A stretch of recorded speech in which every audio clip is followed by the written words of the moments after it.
Hey guys, how's it going? James here from Audio.etc. Going to try and do some more work on Jess's RAV4 today. I didn't get to work on it yesterday, so sorry there won't be a video for it yesterday, but I haven't gotten time to do much today. It's like nearly 3 o'clock in the afternoon, but I want to try and do some work on the 4-channel amp. I'm going to try and power hound that out, get it installed. But I thought before I start on that, I might just do a little showcase for you guys. Look at this car.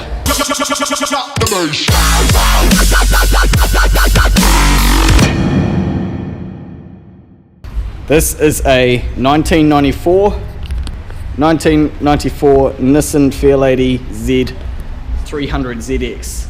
The reason I'm showcasing it is because it is immaculate condition for its age. First of all, everything on it is pretty much stock, apart from the sound system that I've just now installed in it. Just want to show you guys the interior. Don't know if the camera is really showing this that well, but the interior is immaculate.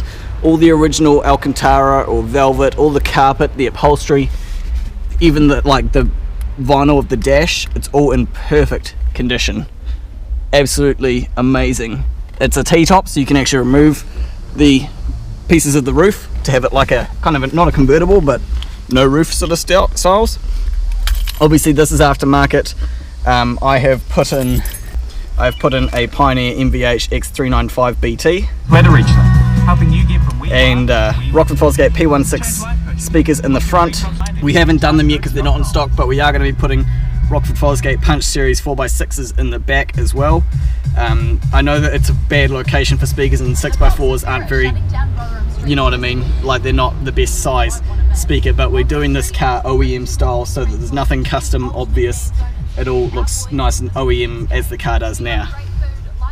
So the main reason I'm showing you guys this car, I'm not sure if the camera's going to pick it up, but the odometer on this car is 69,884 kilometers. Only 70,000 Ks for a car that's nearly as old as I am. So it's in really good, I think it's been garaged or something, because it's really, really nice. And it's rear wheel drive, so this car would be mean for drifting. Only 3 things that I can fault with it.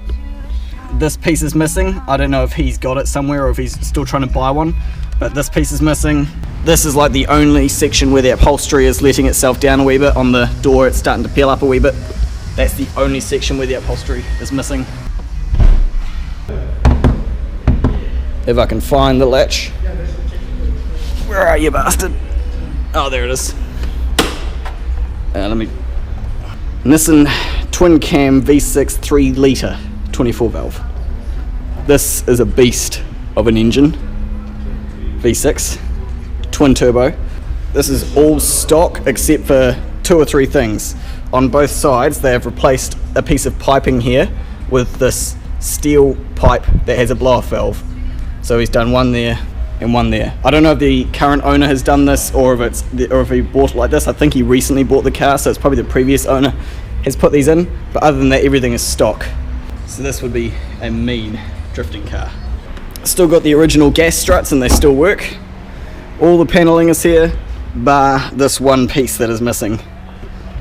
But everything is still in original condition and working. Even this pullback thing, I'm not going to pull that back though, because I don't want to potentially pull it back and break the old spring. That's where the rear speakers are, by the way, 4x6s in those little covers. Really nice condition car, apart from maybe the paint job. The paint job I think is original. It's just got a lot of swirlies marks, you know, from where someone has cleaned it, washed it or cleaned it with not a very good soft rag, and they've left swirlies everywhere.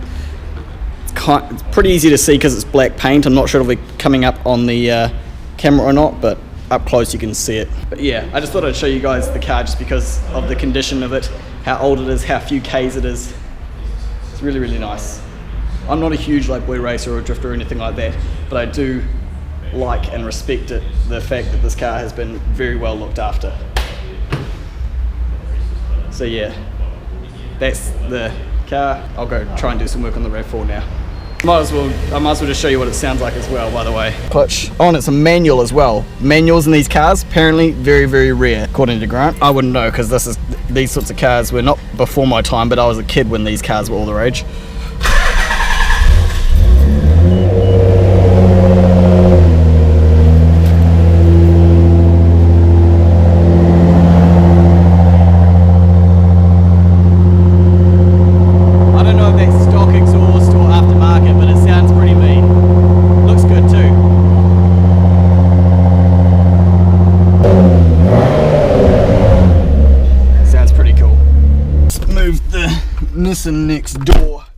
so it's not getting picked up tonight, and that way I can work on the rev in this bay much easier. There we go. Actually very easy to drive. Like, I was expecting to hop in it and have to deal with like a brass button heavy ass clutch or something, but it's actually a very nice easy clutch. I bet it's stock, that's why. It'll be a stock clutch, stock transmission manual.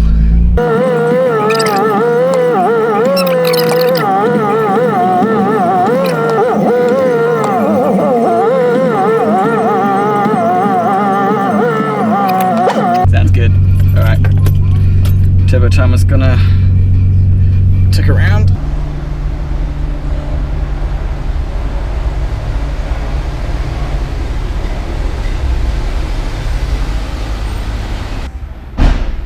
Okay, so first things first, take the seat out, take any panels out of the way, get everything ran.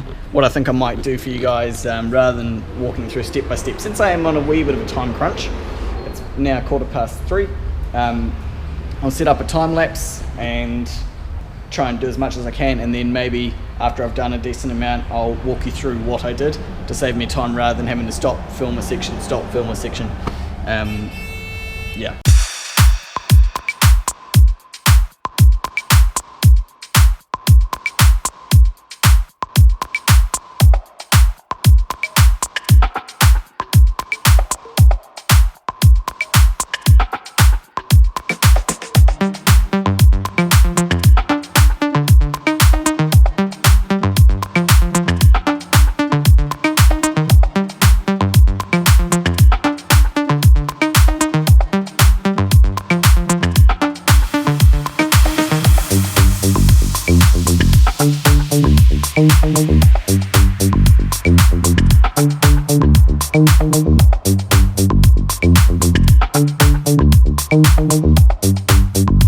Okay guys, an update as to where I'm at. First update, amplifier is mounted and the speaker wires and RCAs and remote wire are all wired up. So how it's mounted, I've got obviously two hunky screws through the back side of it here going through the metal floor of the car, and I have checked underneath the car to make sure that the screws are far away from anything, you know, remotely important to the car. There is nothing near them, so that's good. And then this front, I didn't know what I was going to do because this, as you can tell, it dips down here. So I was thinking about having it way down, like dipping on an angle. That would mean the wires are all down out of the way. But then I thought I wouldn't be able to tune it. And also like the idea of it sitting flat anyway. Under these seats there's heaps of room because they're really big upright seats. So this should be fine like this. It also is secured nicer. So I got those two screws there. And then here I've got a nice thick piece of metal back strap with it bolted to the amp at the front here. And then if I move these things out of the way, fold the carpet up, you'll see that I've got it screwed to the rail here with two, 8-gauge screws, and that's a thick bit of metal. And now it keeps putting sand on the amp every time I do that. Now if I push on the amp, like the whole car is rocking. So that's really secure, not going anywhere, which is what I like, because it means people can't just get their hands under the seat and try and rip it out in the event of someone trying to steal something, So secure, not going anywhere. And I can get to the controls and everything on the front here, which is good. Only thing I haven't got wired up is the power and the earth. That's something that I think, if anything, I'm probably not going to get done today. I'll probably get the speaker wires and RCAs all wired up, but probably not the power. Oh, and the other thing I wanted to show you while I got this down, how I got the things through. Really nice trick I like to use. So the wires go through the carpet, obviously, and then on both sides of this rail, it's a bit hard to see, but I've got that conduit there, and it's like this. So I run a piece of split conduit around the edge of this metal, and the same there. And there's a really nice, even though you don't see it, it's a nice professional looking way to prevent these wires from chafing on any of the metal and splitting open. So that's that done. They go through straight up into this cavity along inside there. All the excess RCA is going to be bundled up under here somewhere in the speaker wires, and the RCAs will go straight back up to the head unit. That's where I'm up to. It's going good so far. I also just now put this cable tie in, which is, if it focuses, is screwed into the middle there. So now this cable is tucked out of the way. It's not going to get stood on by the plate or anything like that. Good to go. I can start bundling up here and getting wires up to the head unit, I think. Sweet.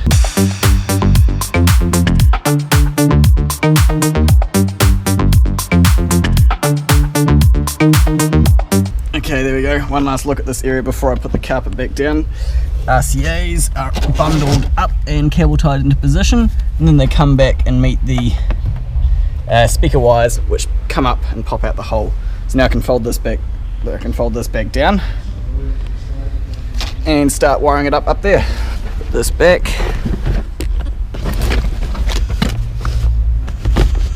Tuck that under there, how it's supposed to be. Carpet tucks down. Cool. That's good. I'm gonna put this foam over top of the amp for now so I can sit in this area. Oh, I need to look at what RCAs go to what. Okay, so silver is front left and blue is front right. Silver, front left,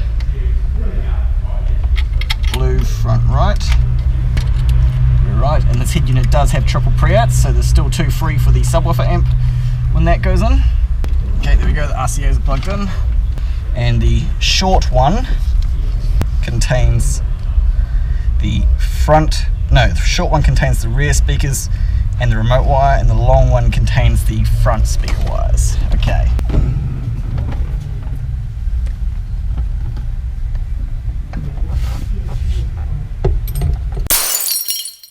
We have struck a problem, guys. I didn't do it right.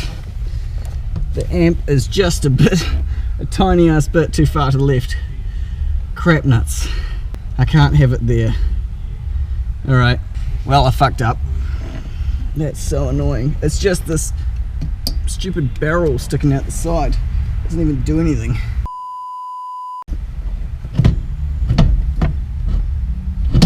Oh, you bastard. I thought I had averted the crisis, but I haven't. I thought by taking this off, there'd be enough clearance. But there's just not quite enough. You mongrel. Okay. Crisis averted. I don't know. Basically what I figured out is that either way, this thing had to come off. I mean, yes, I did, when I tested it, just slotted it under the seat to see if there was space, and there was. But now we've got maybe 3 mils between this rail here and the side of the amp, so this wouldn't have fit anyway, and if it goes any further that way, then it starts warping up on an angle and it wouldn't be sitting flat, so none of the screws would sit right. But I'm happy because I got it in a position, it's mounted, it's secure. All I had to do was, with the hammer, this little bridge that I made for this front left foot, I just had to tap it over that way a wee bit so that it was on a bit of an angle rather than straight backwards, and then drill 2 new holes for the rear screws to go through, and we're good. So now the seat is down, it slides back and forth. No more worries, because I was freaking out for a minute there. So, as I was saying before I realised the error of my ways, I can put the seat down now. Now I can, anyway.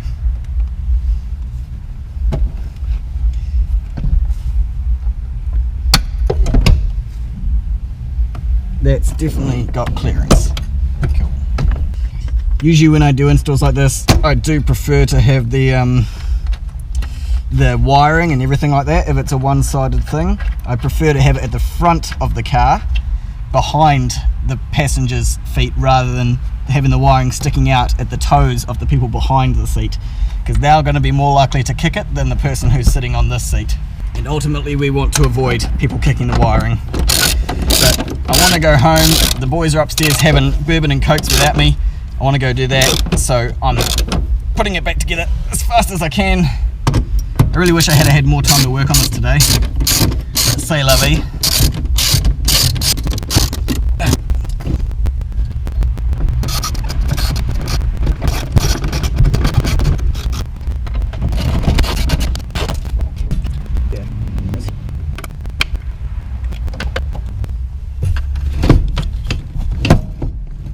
What now? Oh, you're kidding me. Now it's hitting again. What? How? It was all good before. Oh my god. Eventually. Okay guys, I'm frustrated, but it's all good. Got it back together. Amp is in there. It's good to go. It's 5 o'clock now, so it's time for me to head home. I might try and finish this off tomorrow at my place. Take some tours home. See you there. Tomorrow. Hey guys, it's Saturday. It's a new day. I'm feeling more confident, less pissed off. Gonna try and finish the amp on this seat. I've got Jesse with me, the owner of the infamous Zumbo. Yep, I'm sorry. So, yesterday what did I get up to? While I was getting frustrated, I got the seat back in. All the wires like kind of ran, but I haven't got them connected to the speakers yet. So, I think first step is I'm going to... do I want to do power wires or speaker wires first? I think while I've got the seat in still, because I'm thinking I may take it back out again, I'm going to take... Oh no! Just realised how low on battery the GoPro is. I didn't charge it and I didn't bring my power bank. Gonna need to charge the GoPro for a bit. This sucks. I can charge it off the stereo as I'm using it. Yeah. Okay, so I'll take this. I'm going to take the stereo out and I'm going to do all the wiring for the speaker wires up at the stereo end first. And then after I've done all that, I'll put it back together and I'll start working on the power wires and try and get them done. Flight change plan, since the GoPro is low on battery, I need to charge it so I can charge it off the stereo in the car while it's doing a time lapse, I think. And I'll try and do the power wires first to get them through the firewall and down to the amplification. I can get them hooked up to power, and once I've done that, then as soon as I hook the speaker wires up here, you alright? I just saw the giraffe coming in the wing mirror. Just like, as soon as I've done that, it'll be all good to go. So I'm going to do the power wires first. Just looking for a place to get the power wire through, but I couldn't see the bloody grommet in this car. It's like hidden away somewhere. So I looked from this side, and down under here, if we get the torch, I can see the grommet is just right there. Right there. So since it's easier to see from this side of the car than it is on the outside, I'm going to get my mouse sleeve.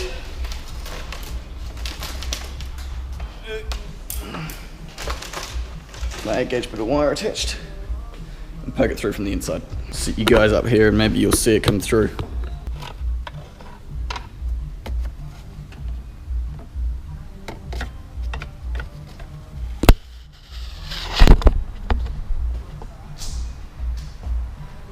Oh geez, I've hit the GoPro with the wire. Okay. Mad skills. Have I gone the oh yeah, I think that's coming right out the place I want it to. And there we go, now I've got an 8-gauge wire through. I am going to upgrade this to a 4-gauge though, because I'm going to use one 4-gauge wire to power both of the amps. What I can do now is tape on a piece of 4-gauge at the other end.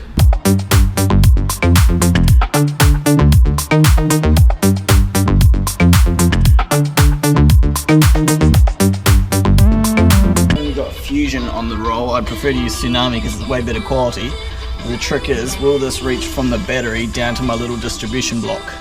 I think it will. Because this is going to go down to this thing, which I just happen to have. Here's one I prepared earlier. It's got a 0-gauge input on one side and 2 4-gauge outputs. So I'm just going to basically use this to split the power off from the one power wire coming from the battery to both of the amps. Yeah. And I'll probably do that down underneath this amp here maybe.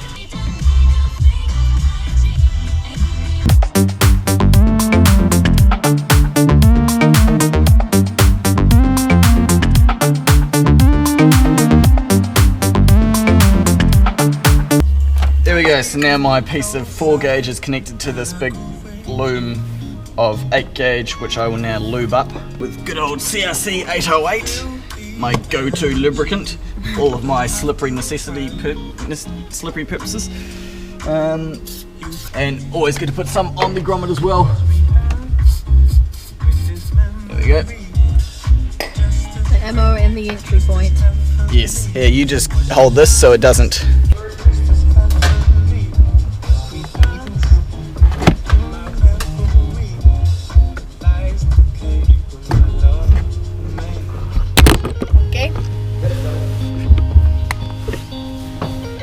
was way too easy. It was a very easy grommet to go through. It was nice and thin. Huzzah! And man, it's gonna be tight, but I think she's gonna reach.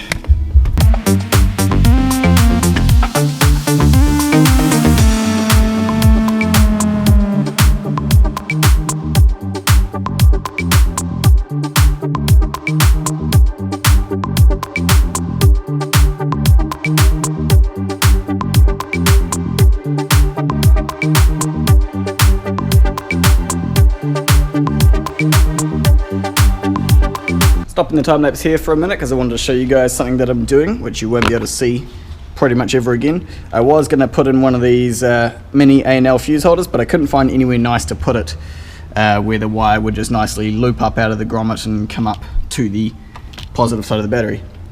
So what I've done is a personal first for me. I'm hoping it's going to work. I'm pretty sure it will.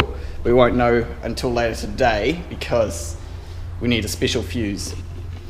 So I actually took out the air filter so that I could lean the OEM fuse box here over, took the bottom off it and found a spare terminal. So in here, in this fuse box, this port here next to this 100 amp is empty, not being used. So all I need to do is get another 100 amp fuse like that, put it in there, and then that will connect power to this 4 gauge wire, which I've now got bolted to that terminal there. So basically we'll be using an OEM style fuse in the OEM fuse box for both of the amps.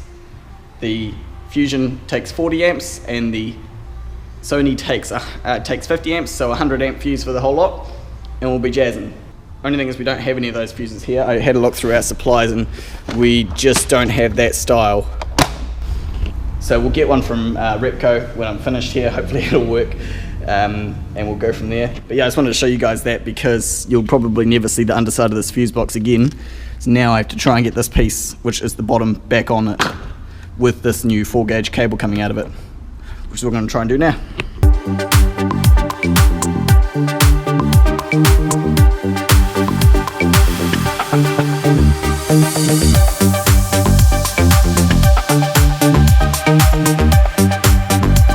Clip. I swear, I think I got it.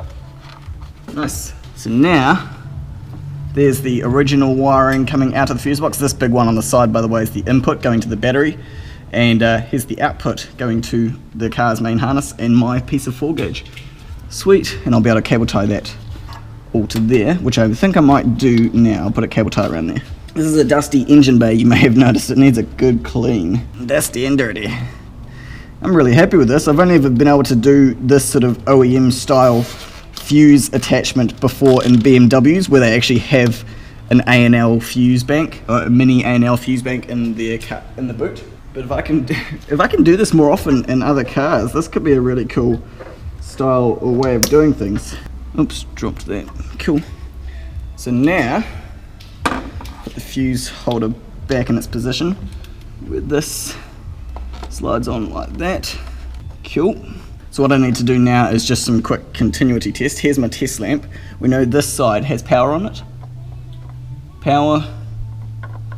Power. So now if I get the multimeter, here's the end of that cable. If I chuck the multimeter on continuity test. So now what this does is when there's a circuit, the multimeter beeps. So if I shove this end onto there and then probe up. It's gonna be tricky. Just hold that there and then probe in here. Circuit and circuit. Sweet. So I can just now put a 100 amp fuse in there once we've got one, and then this will become live. Awesome. That's that done then. I can put the cover back on here, which is, oh wait, should probably bolt the fuse holder back down as well. That was awesome. I can't believe that worked. Well, I can believe it, but super stoked that there was a free position there, a free terminal. This just goes on like that. Air filter goes in next. I had to take this off to get this fuse box out of the way. Shove this in there, like that. It goes down. And tighten up this clamp.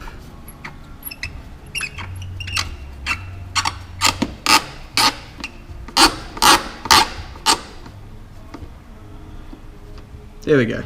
Pretty much done under the bonnet now. And it means I didn't have to pay for a fuse holder. Gesundheit. You need to wash your bonnet, your engine bay, by the way. Yeah, It's seriously so dusty. Okay. Okay, cool. So now, I think I will have to unbolt the seat to do the ground. You alright? Yeah, I'm good. Okay. I'm good. All this has to do is tuck down along here. You guys can't even see, you're looking the wrong way. And this can go under the seat rail. Oops, and out the other side like that.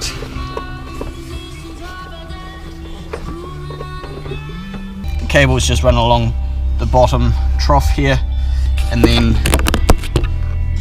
it goes underneath this rail here and out. And now the fun part, do I want to take this whole seat out? Because I think I'm gonna put, what did I do with this thing? Put this down under here. 8 gauge will come out of there, go straight up to the power side, and also go back into the cart, but across to the driver's side at some point when I do the fusion amplifier. Okay, I guess time to take this wretched seat back out then. I don't know if it shows in my other videos, guys, but it was probably pretty obvious last night. I have a problem with backtracking. It just infuriates me. Like, especially if you make a mistake and you're only off by like a tiny small amount. I have the bad habit of always trying to recover from a situation or rectify it rather than just taking a breath, taking a step back and starting again. I hate backtracking like that. It just kind of infuriates me and frustrates me, which probably reflected in the quality of my filming last night. So that's kind of why that happens, and it always happens whenever I'm doing car audio stuff. Like if I'm making a speaker baffle and like everything fits and it goes perfectly, and then you put the door card back on and it just hits like the top of the tweeter or something, or the membrane by like the thickness of a hair's whisker, you know. When it's off by such a tiny amount, I always try and fix it rather than just coming up with a new solution. And also because I always get like a vision or an idea in my head, like I imagine up a solution, I do something, and then when everything doesn't go perfectly according to plan, I know that I should like try and like sort of, what would be the words? It's like petty, but I just really struggle with not being infuriated by things not following through perfectly. And I know that life doesn't agree with your plan, but sometimes it really frustrates me. Maybe it's just because I'm so used to everything going to plan every other time. Because I'm very good at formulating plans, which means that 90% of the time they go according to plan. But that 10% of the time when they don't, it like enrages me. Yeah. And especially because my plan is usually only off by like a tiny amount. Ugh, this fucking seat. So close. Time to get the seat out. Got the seat out. It would just plug in here so that you can be charging at the same time. That would be much appreciated like that. So, power cable. Where's that little, what do I do with it? Fusion power block thing. Oh, it's under here still. Cool. Right. I think I do have to take the amp back out to do this power distribution thing. So, I'm going to mount it there. Leave that there, like that. Now I take the amp out. Even though I only just got the amp in place. Lift the amp out of the way.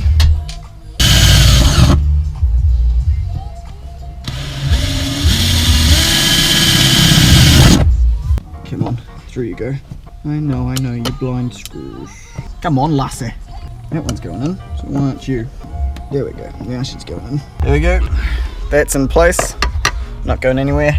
And when I am doing like a power cable into one of these set screw style fittings where I'm putting the gauge of wire into a hole which is allows for a bigger gauge than itself, i.e. if I'm putting 4 gauge into 2 gauge or 0 gauge or something like that, or if I'm putting 8 gauge into a 4 gauge hole, what I like to do is I double it back on itself like this, just fold it over, that way when you push it in and tighten the screw up, it bites through it and into the insulation, and that's a better way for a set screw to, better thing for a set screw to bite into, because it prevents it from yanking out, because this insulation stuff doesn't give up over time, whereas over time these little fibers of metal do sort of break and come free, whereas this way it'll last a lot longer.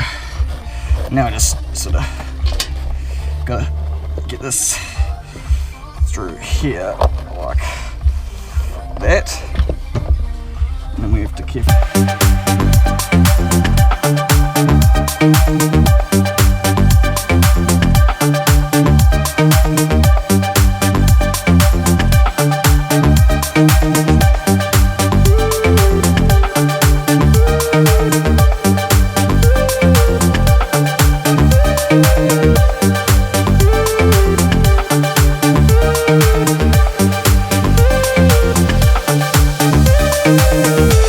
Here's like one last sort of look at what it's going to look like before I put the amp back over top. This thing is mounted to the ground, 4 gauge coming out into the block, distributes off to this one which goes to this amp, and then obviously at a later date when I do the Fusion amp, another piece of silver 8 gauge will come out of here, go through this slit which I've already cut through, up and off to the other side of the car. That just clips into there. That comes out of the way, we pick up some of the rubbish. Oh, now while I've got the amp out, I should probably still do the ground. Where do I want to do that? I might just do earth on this surface here, just where it's easy to get to, and then I can just duck straight under the carpet and pop out and go to the amp. Probably the easiest thing to do. So, funny, I'm actually doing the same color orientation as I have for my car, silver for power, blue for earth. I would have done it the other way around, but it's always about availability of each color, and it always seems to be more silver than blue because it's typically an earth color and you never need as much earth cable. Anyway.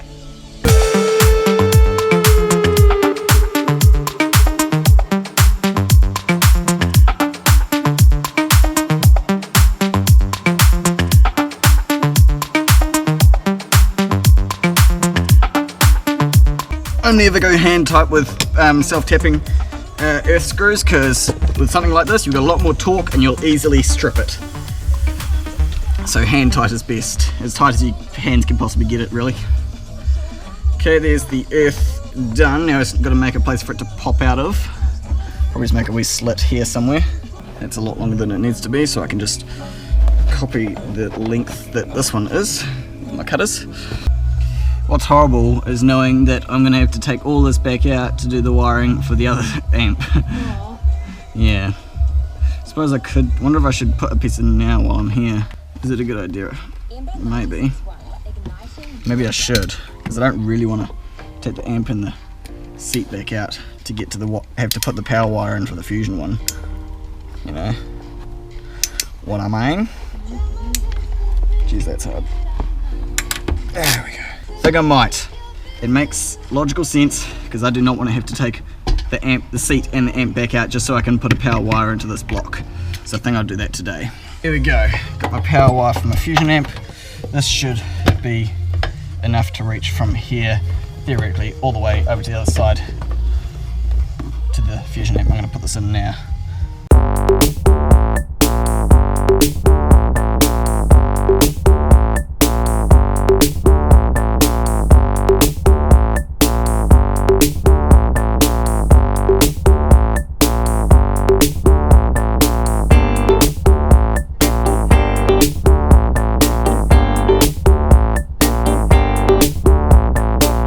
Okay, here's one last look of what it looks like underneath the amp. Go away. So we got this nice little power distribution there. Power coming out for this amp and going inside for the other amp, which goes along up. We've got it just popping out of here for now. Earth. Good to go. This amp is pretty much wired up apart from the stuff up at the head unit. So now I can put the amp back in and wire it up. First step, is get the mounting screws back through.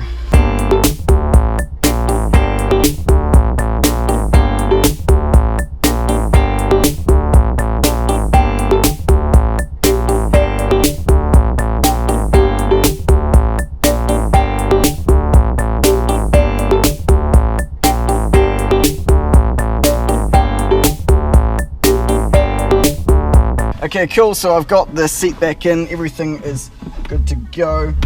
Just bring the seat forward carefully. And now I can start soldering it up at the head unit end. So you might as well turn the key off now, because this has to become unplugged like that.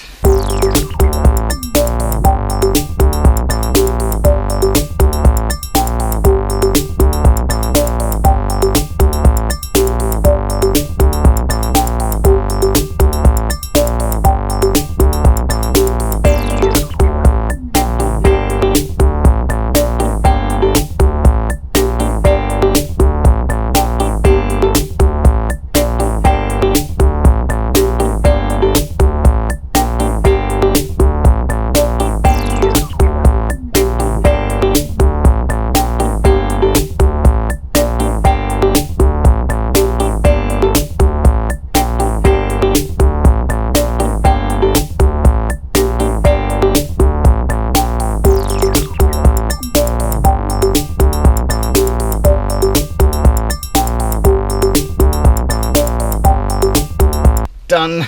Okay, got a fuse. We went down to the hardware store to see what fuses were available, and I realized I think we actually did have the right ones here, so we came back. I'm hoping this fuse that I've got is the right one. I thought it was something different, but hopefully this one just plugs straight in there,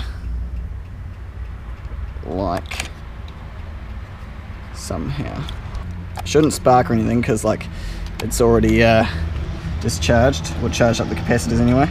But I can just get it in right though. It's pretty tricky. I wonder if the style of fuse, like if screws go through it, like and bolt it in, you know. It would be really annoying for having to replace it though. Tomorrow for sure. Okay, third day of trying to work on the RAV and get the amplifier going. It ended up getting quite late last night, so I ended up calling it and we went home. Decided to tackle it the next day, which is today. What the hell? Crazy scooter kids on the footpath.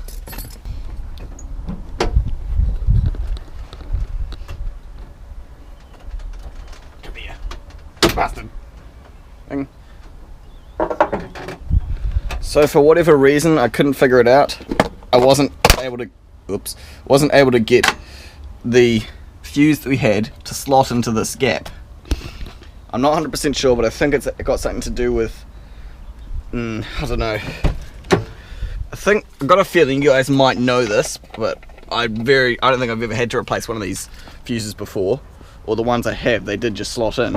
For whatever reason, this didn't want to slot into the holes. And I think it's to do with maybe my screw that I've got down there, or the terminal. I tried taking the bridges off the end of this to make it like a 4-prong attack as opposed to like a 2-blade attack, and it didn't help.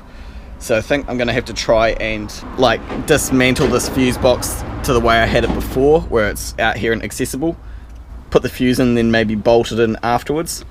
If it does turn out to be that, where it's like you have to have the fuse box out to bolt and unbolt a fuse, that will be really annoying for having to replace this.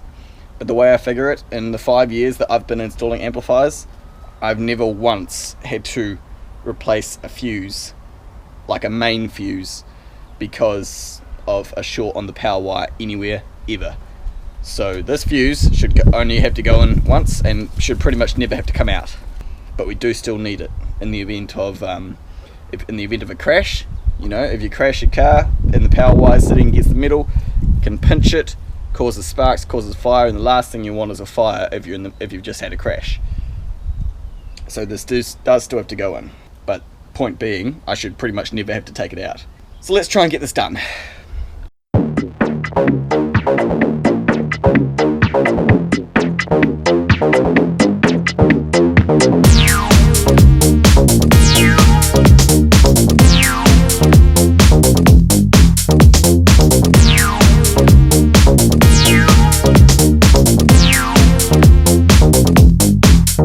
So it does look like these fuses kind of get bolted in with these two bolts here. I'm sure I've had to replace one of these fuses before without it having to be bolted in, but I guess in this car it just does. You can see my fuse poking through there wanting to go down, but on this side it can't because there's a frickin' big ass bolt thing in the way. And on the one where there is a fuse, you can actually see the fuse that's in there with the bolt going through it. So I'm going to have to loosen off this thing. Size is at 10. I wonder what this will disconnect power from. Hopefully nothing important. What I might do, actually, just for the sake of easing it, not causing any issues, I'm going to disconnect the battery. Theoretically, when you're working on cars, guys, if you're ever unsure about something electrical or disconnecting it, you can always make it safe by simply disconnecting the negative of the battery, because that is definitely something that is safe to do. And once you've done that, there is no current flowing anywhere. Crazy kids. Crazy kids. Grumpy old man I am. Okay, now I can disconnect this.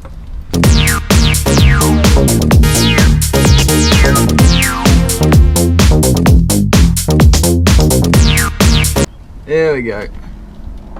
Now the fuse is down there. Okay, what I can actually do now that that is back together is, before I put it all back together, I can put the negative terminal back on the battery and test it. And we should be good to go for the amp. Bit of spark in there because it's dirty. On you go.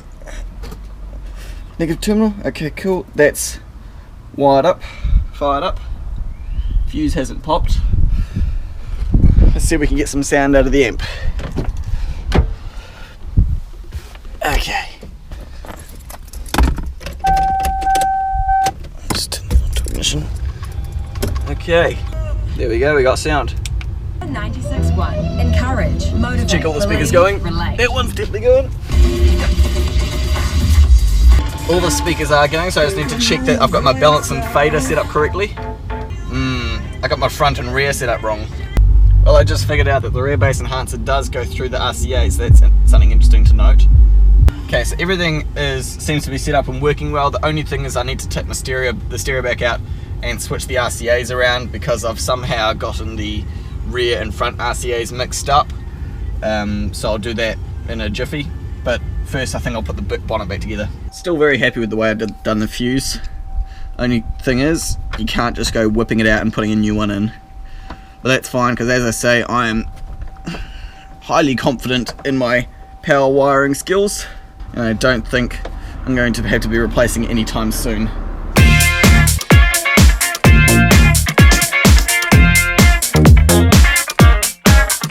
And we're done under the bonnet. Okay. These RCAs real quick.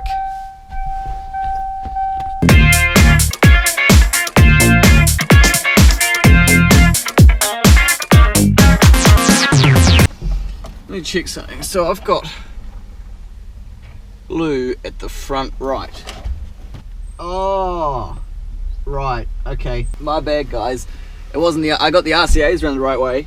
My memory just failed me, and I thought that the trailer cable lumen here that had the remote wire in it was the front speaker wires, when in fact it was the rear speaker wires. Right. That's my bad. Well, yeah, obviously the way to change it is just fix the RCAs around. That's fine. Rather than resoldering it all. That's okay. We can correct. You'd think I wouldn't be making these kind of mistakes this far on, but I suppose it's what happens when you try and do something quickly and you do it over the course of 3 days in a rush. As long as everything works in the end, no harm, no foul. Now we're on the right way. Okay, so now I need to tune it. So these are tuned to minimum at the moment. What will actually happen is when I install the Fusion amp and subwoofer, then I will retune this, because I bet this amplifier is going to be able to make the speakers go louder than the Fusion amp's going to be able to make the sub go. So that will determine it, but for now I'm just going to tune it to about, one good thing about this, the gains on this amp, is it does actually say around it how many volts on the input side it is. So you can just tune it to that if you know what your stereo is. So this stereo is, I think, around about 4 volts, but I'm going to go to about 3. About that much, which is very little gain. Just as long as it can go loud,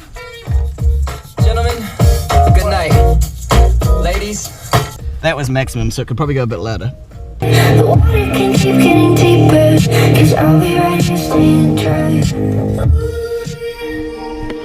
That's a pretty good volume to have it at. I'm happy with that.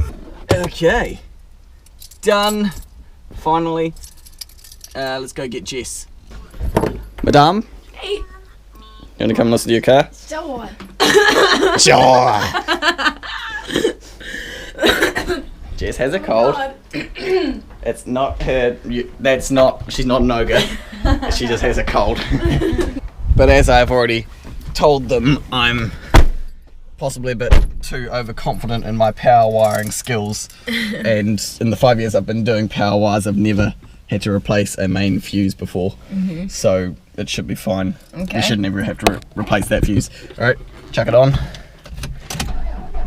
Starting the car as well, okay? Oh, I can do It's okay, it's okay. Number plate. Make So sure you follow it'll be a bit louder, so have a listen.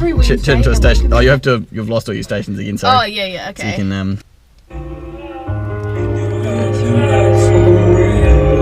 That's fine. Oh my gosh. A lot of vibrations in the back, it's very Yeah, loose. it's because it's a recently car. Not big recently. Been taking my time. I feel like I'm out of my mind. It feel like my life ain't mine. Who can relate? Woo!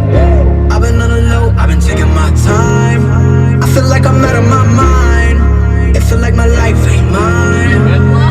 I don't wanna be alive. I don't wanna be alive.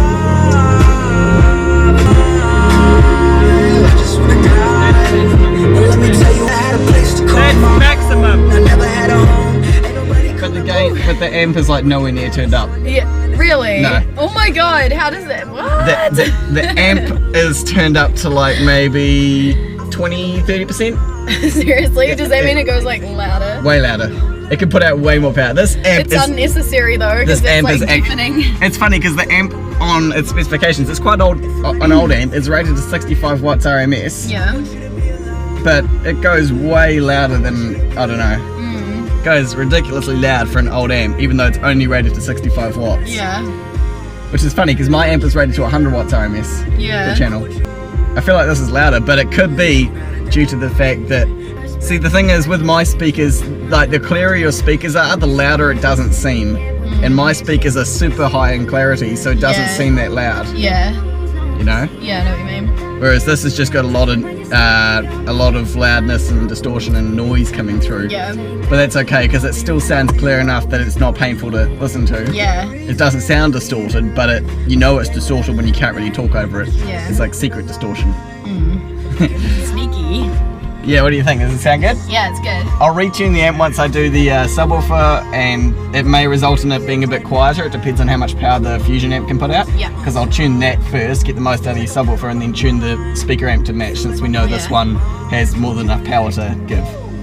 That's good. Because like I normally, when I'm just casually driving it, the volume on like 9, and if I want to turn it up, it goes up to like 19. And I've actually got that tuned pretty well, because you can barely notice the difference between 0 and 1. Well, this stereo has something where like when you go to 0, it kind of just cuts it rather than fades it. But So what did you do with the fuse? it's in there, so like it's the fuse that we were talking about. It's Yeah. in the location, but to install it and remove it, basically you have to dismantle that fuse box each time. So did you take it apart and Again, put it back in? and, Oh, yeah. So I had to take it apart. I had to take the fuse box apart, and then I actually disconnected the battery, the negative side of the battery, because I had to disconnect a major positive wire that was okay. supplying everything from the fuse box. But once Yeah. the battery's disconnected, that's considered inactive anyway, Yeah. because there's nothing to complete the circuit. Yeah. So I had to disconnect that, put the fuse in, put that bolt back in, and then put my cable back in with the bolt. Basically, the fuse has actually 2 bolts going through it, one from each side, that you have to undo each time you want to replace it. Right. Okay. But I've never had to replace a main fuse in all my years of amp installing, Right. ever. Okay. Only other people's fuses Yeah. when they install it. Okay. That literally took me like 5 minutes to dismantle Okay. that fuse box and take it in and out, really, So it's didn't not it? like a huge So deal. actually not a huge deal. It seems like a huge deal because it's like, oh, you have to dismantle the fuse box just to It get the sounds fuse like out. a big job, but It's actually not really, too for bad. me, it's really easy. Yeah, you that's know? good. But yeah, there we go, guys. The amp is finally in.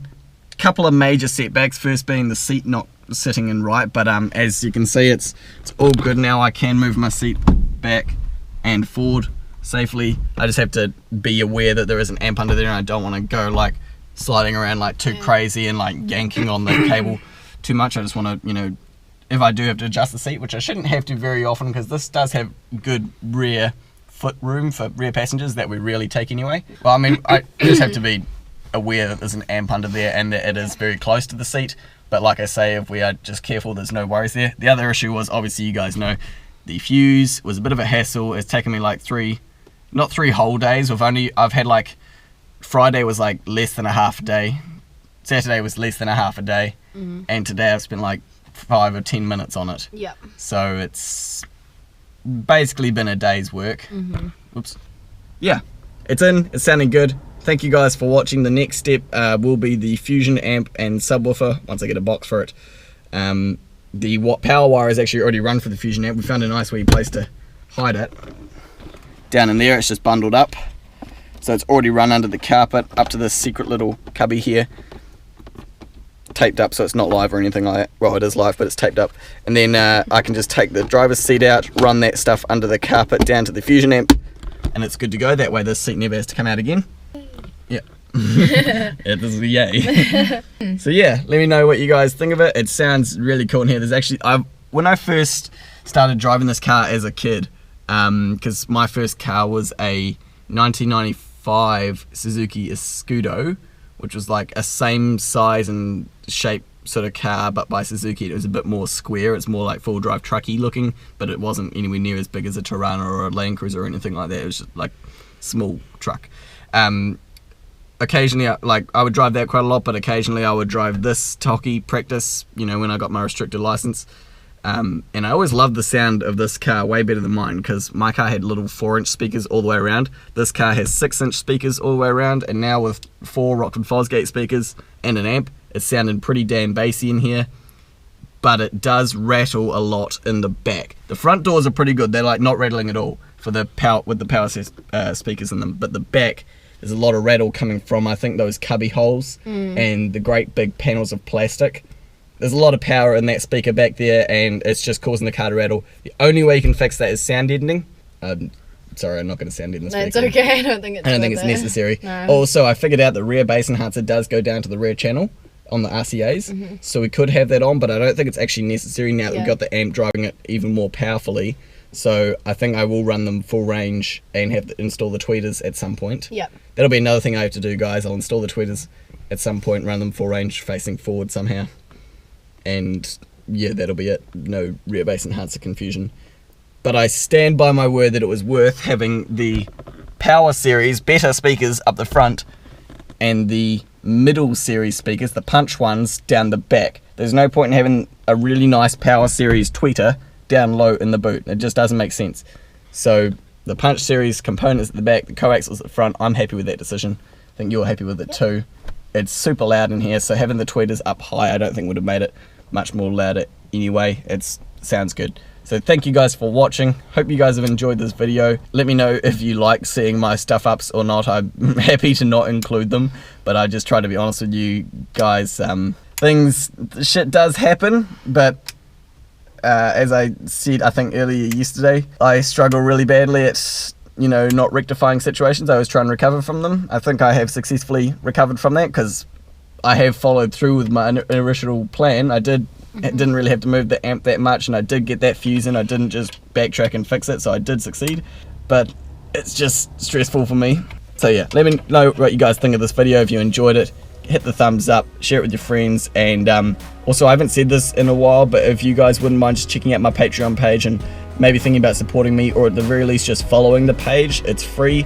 You can see all my updates that I've got coming out, because actually I post more on the Patreon page these days about future projects and photos and things like that that are upcoming on that page more than I do on the Facebook page these days. So check it out. The link is in the description and at the end of this video. Thank you guys so much for watching. Choose to be happy, and I'll catch you in the next video. Ka kite anō.